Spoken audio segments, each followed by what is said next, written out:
Welcome, everyone, to the Media Row podcast. I'm Justin Miller. Full disclosure here. Recording this one on a Sunday night. Usually we try to do these on Monday mornings, get them posted by 2 on Monday. So it will be out by 2 on Monday, but just wanted to let you know, this is right after the Bills took down the Ravens in a great game. 100% why we said that was the true AFC championship game. But we're doing this earlier because if you did not see on Twitter, I was not able to go to the Drake women's game on Saturday because I get in my car, I turn it on, and it starts up, engine runs, and I'm like, just, setting my bag aside, putting my drink down, and car just shuts down. Like, the engine just stops. All these lights. Like, I don't know nothing about cars. I know how to turn the ignition on. And all these lights start popping up. And I'm like, well, that's never a good sign. So I shut it off. And I'm like, maybe it's just really cold. So I'll just let it sit for a second. And I'll try again. And I turn it. And it goes all the way. Engine doesn't even start. All these lights are on. So I'm like, okay, maybe it's dead. So call my dad first. And he's like, I'm not home. So I'm not able to run over. I'm like, that's fine. So I call my mom, and she's like, well, I don't know if starting it, I don't think it's dead if the engine started. And I was like, well, nothing else is popping up. And then as soon as I said that, this weird SRS malfunction sign pops up on my little dashboard. So we Google that. Come to find out there's something wrong with my passenger airbag. I have to get my car towed over to our mechanic, and they're going to take a look at it on Monday morning, and then they'll let me know. So that's why I can't record on Monday morning. Long story short, but oh my goodness, why we all agreed to this adulting thing is ridiculous, because it just feels like constant kicks to the nards every time. And then it's freezing cold out. Then my car breaks down. Can't even go to the Drake women's game, which, we'll get into that game. It doesn't look like I missed a barn burner by any means, but so we're trying to deal with the adversity and getting through it by recording here tonight on Sunday night. It will still be out on Monday at 2 on Spotify, Apple Podcasts, YouTube, and weirdly enough, TikTok is still a thing right now, so I guess check out highlights on our TikTok as usual. But a fun show. Today, we will talk about the Drake men's game on this past Saturday against Indiana State, the Drake women. And then, of course, I'm wearing my Ohio State colors because I have to. Ohio State, Notre Dame tonight for the championship, for the whole thing. Former Ohio State player Marcus Freeman going up against his team. Every time these two teams meet, it's always a classic. So can't wait to dive into that one. But let's just jump right into it. So we're going to start with the positive first. Let's go positive, negative, and then our preview of the college football championship, which positive and negative both with that. But we'll start with the positive as the Bulldogs take down Indiana State 71-53 on the road. We always mentioned how playing in Indiana State in French Lick is always difficult. Or not French Lick, that's where Larry Bird is from. But play at Indiana State is always difficult. Drake had lost 2 straight going into Saturday. They snapped that 2-game road losing streak to Indiana State. And they now sit 16-2, third best start in school history. Their second best start was 18-0, of course, where Darren DeVries and that team led a great run into March. And then, of course, number one is that 2007-08 season with Emenecker, Josh Young, Jonathan Cox, Corver, all those guys, Houston, when they went 24-1 to start the season. But they're 6-2 in the Missouri Valley, so still keeping up. Bradley won over the weekend, so Bradley's still number one in the conference. 3-1 on the road in the Missouri Valley, which is, it's tough playing on the road in any conference, in any league, in any division. Playing on the road is always extremely hard. Drake 3-1 this season. And once again, this defense shows out, holds another team to their lowest point total to this point in the season. Indiana State, only 53 points, their season low. The 12th opponent Drake has held to their season low. The 9th time Drake has recorded 10-plus steals in a game. And every Missouri Valley Conference team they've played outside of UIC, they've held to their season low. That is incredible. I mean, McCollum just has a physicality and gets these guys ready on the defensive side of the ball, game in, game out. Their offense may struggle from time to time, may be inconsistent, but their defense, for the most part, comes out to play.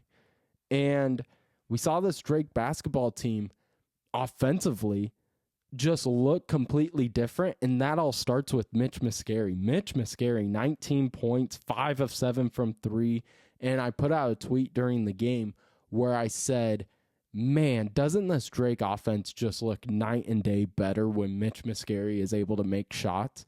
And I wish I saved the comment or had it written down of who posted it on our page, but they nailed it when they put in parentheses, when Mitch gets open. Yes, that is 100% true.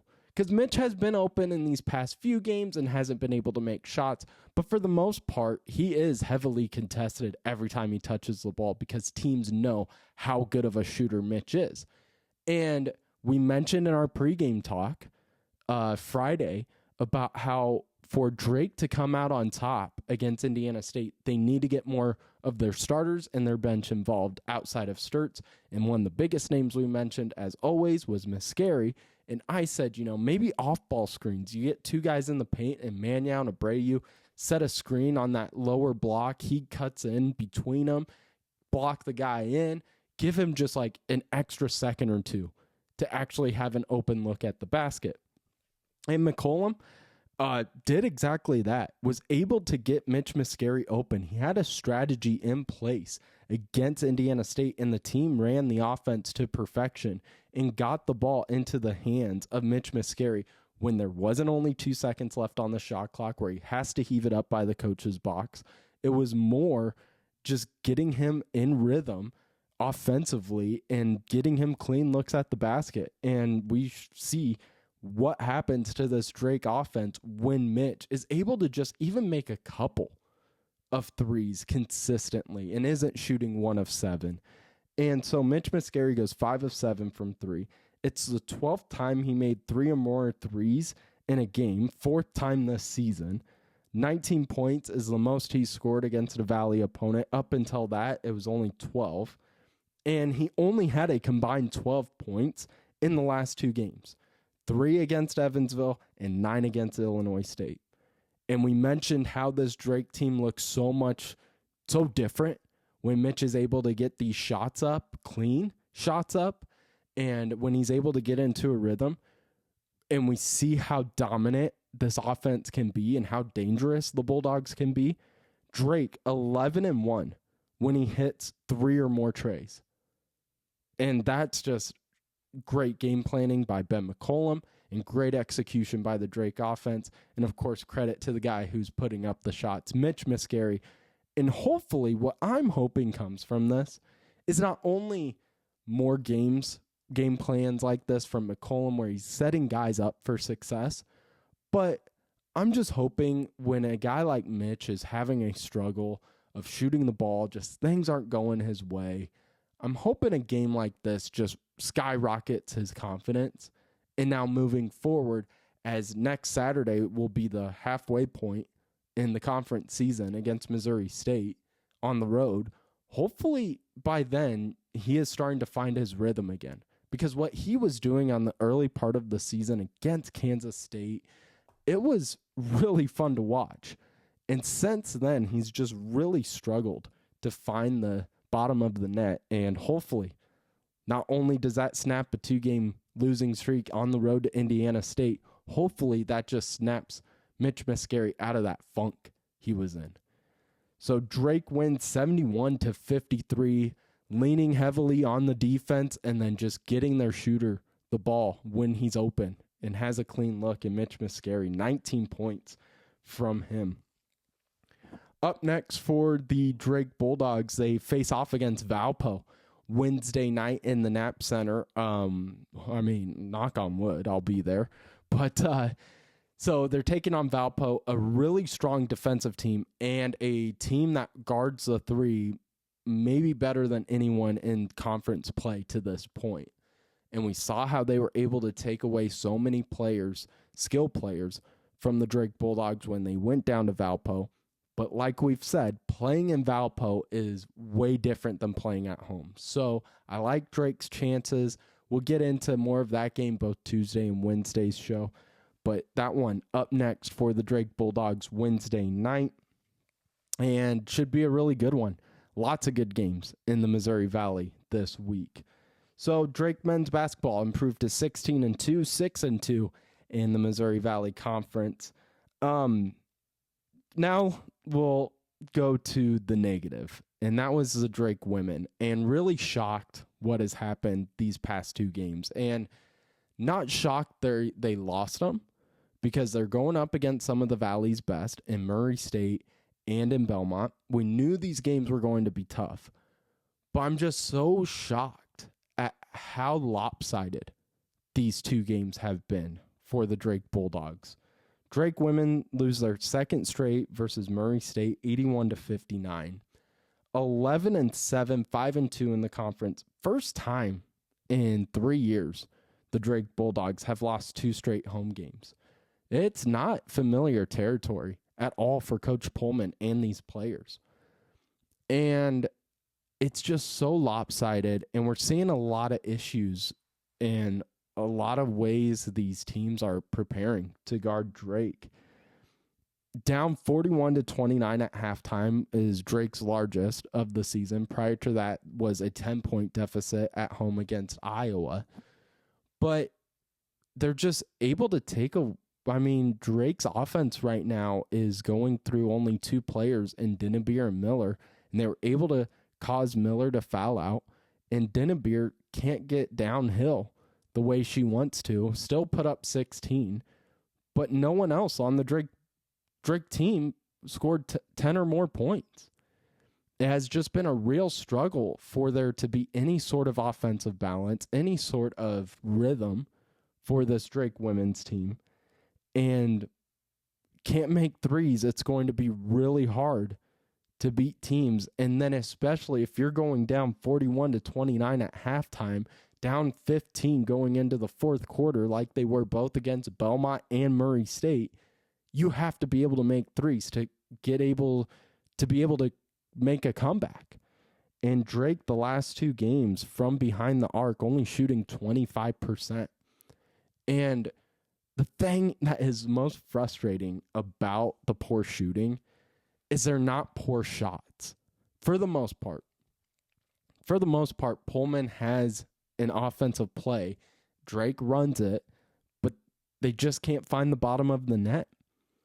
And if you watch this Drake team, they don't take bad shots. They're just not falling down. So Drake, 25% from behind the arc. Katie Dennebeer, like we said, only player with over 10 points. Anna Miller with 9, and she fouled out for the first time this season against Murray State. And I still think the biggest thing we've learned from these past two games is just how vital it is for this Drake women's team to get points off of turnovers, to cause issues in transition for other teams. And in the last two games against a really good Belmont team and against a really strong offensive team in Murray State, Drake has not been able to get points off of turnovers. They're causing turnovers, but I think both Belmont and Murray State have done an excellent job of guarding what Drake does best in fast break. They always are able to stop the ball. Even if they turn it over, they send someone, sprinting to stop the ball. They're not allowing Drake to get into any sort of transition game. And that's hurting Drake. Drake, the last 2 games, only averaging 11.5 points off of turnovers. They're causing like 18 turnovers and only getting 11 points. And that's rare for this Drake team. This Drake team wants to get out and run. You see it constantly where Dinnerbeer will get a steal, and then you have Becker, Hawthorne, someone sprinting on the opposite end of the court down towards the hoop, and she gives it a little lob, catch, and layup. That's Drake's best offensive game plan. And these past 2 games, teams, they may turn it over, but Dinnerbeer can't get it down court. If they try to attempt it, teams have done a really good job of putting their defense in place to cause the pass to not be clean or have a defender right there where the Drake Bulldog player is able to catch it, not able to make a clean look at the basket. So I think that's the biggest issue. Teams are doing a really good job of holding Drake back on their fast breaks and not letting Dinnerbeer or anyone get into any sort of transition game. So the Drake women fall to Murray State 81-59. Lowest point total by the Drake Bulldogs this season. And it has just been a tough stretch and doesn't get any easier. They take on a 4-loss team on the road next Saturday against Missouri State. And then it gets a little easier, but it is still conference play. Then they go right back to action on the 26th, the following day, on Sunday, against Southern Illinois. So things will maybe get a little easier for the Bulldogs, but Missouri State will present some big challenges early on, and it'll just be an interesting week. And I'm excited to see what Coach Pullman does to adjust to this, because we've seen her, this, like we said, this is kind of unfamiliar territory, but 3 years ago, Drake was still one of the better teams in the Missouri Valley. And they lost 2 straight home games. This is a team that can make changes and is able to kind of figure things out. I have great confidence in Pullman and the seniors figuring this out.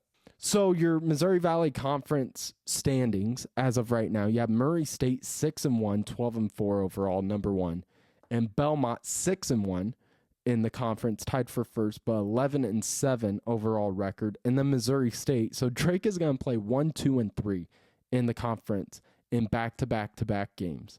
You have 5-1 Missouri State, 13-4, 7-0 at home. So Drake's going on the road to face this Missouri State team that is top 3 in their conference and has not lost at home yet, and is on a 5-game winning streak, tied with Belmont for the longest in the conference right now. And so it'll be a tough stretch for these Drake Bulldogs. But so that's kind of your women's slate. UNI, who we had talked about quite a bit with it being a rival of Drake, they've lost 2 straight. They're now 4-3 in the Missouri Valley Conference. They're only 2 games behind still. They're 9-9 overall, 5-4 at home, 3-3 on the road. Kind of just falling into maybe some of the same traps Drake is, where it's really Maya McDermott, and then you're trying to get more players involved. And it's really Katie Dinnerbeer and Anna Miller, and then you're trying to get more players involved. We know what they can do, but now it's just getting them more opportunities. So that's your Missouri Valley Conference women's rankings. And now for the men, because we always do this every Monday, is kind of go through the standings after a weekend. So like we said, Drake only 1 game behind Bradley. Bradley 7-1 in the Missouri Valley Conference. Drake and Belmont 6-2. Drake, though, 16-2 overall. Belmont 14-5. Drake also, with that win over Belmont, has the advantage. Belmont holds the longest winning streak in the conference right now. They've won 5 straight. Drake has won 4. Bradley 3 games have won. And then Murray State, they've lost now 2 in a row, but man, this is still an offense that is really scary if they can get back into that rhythm that we saw against Drake and against UIC. But 4-4, they're 3 games behind. And then you have Indiana State, a team that has lost now 4 straight. Indiana State, a team that I was really hyped on early part of the season because it was reminding me of watching Drake, of seeing this team that had to deal through so much adversity of losing coaches and star players, and were playing really good basketball, and since have just kind of fallen apart. At home they're 4-4, and on the road they're 3-4, and it's just been a tough stretch for Indiana State. Up next for the Sycamores, they do play Illinois State, which will be a tough battle because Illinois State, as we saw against Drake, can keep up with some of the best teams in the Valley. Then they're at home against Northern Iowa, who's always tough to figure out. And then you're at home against Missouri State. That's the one that I feel most confident saying is going to be a win, because right now the only consistent in this wild conference on the men's side is that Missouri State and Southern Illinois are not great basketball teams. Right now, they're both sitting towards the bottom. Southern Illinois, 3-5 in the conference, and then you have Missouri State still sitting there 0-8, trying to find their first victory, losing 7 straight. So the only consistent are those two teams have really struggled. So out of those next 3, against Illinois State, Northern Iowa, and Missouri State, the only one I feel confident in for Indiana State is Missouri State.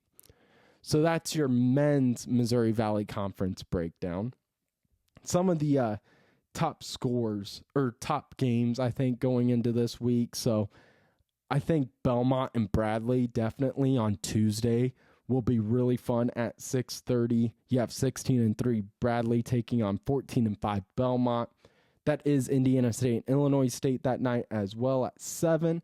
That one could be interesting. I like Illinois State in that one, though, just because I don't know what Indiana State team is going to show up. Then on Wednesday, I'll be, of course, at the Valpo Drake game. Not great matchups on Wednesday. Murray State plays Southern Illinois. UIC plays Evansville.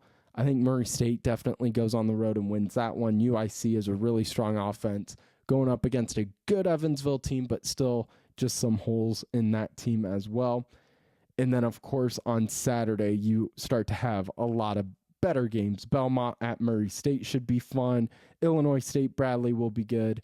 And then Drake at Northern Iowa at Indiana State should be a good one as well. So that's kind of your men's breakdown for the Missouri Valley Conference. Of course, on the show, we focus heavily on Drake, but we do try to keep you as updated as possible with the ins and outs of the Missouri Valley Conference as a whole.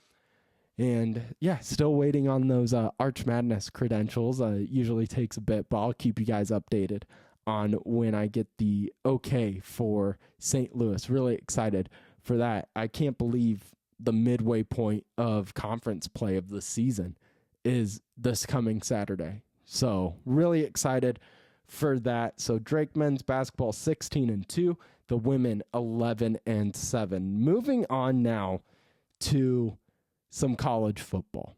The championship game, Notre Dame, Ohio State. Probably if you're not a Notre Dame or Ohio State fan, this is one of your least favorite games that could have possibly come from the playoff bracket. They're two schools that a lot of people don't like, and both have done things that have, both have their Alabama moments where it's easy to not like one or the other.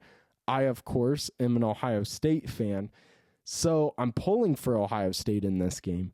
But the 8.5 right off the bat, and all of the Notre Dame friends that I have, Sean Roberts, Alyssa Hurdle from the Des Moines Register, they all act like, we'll see what happens, but you guys are going to kill us. And I'm like, what do you mean?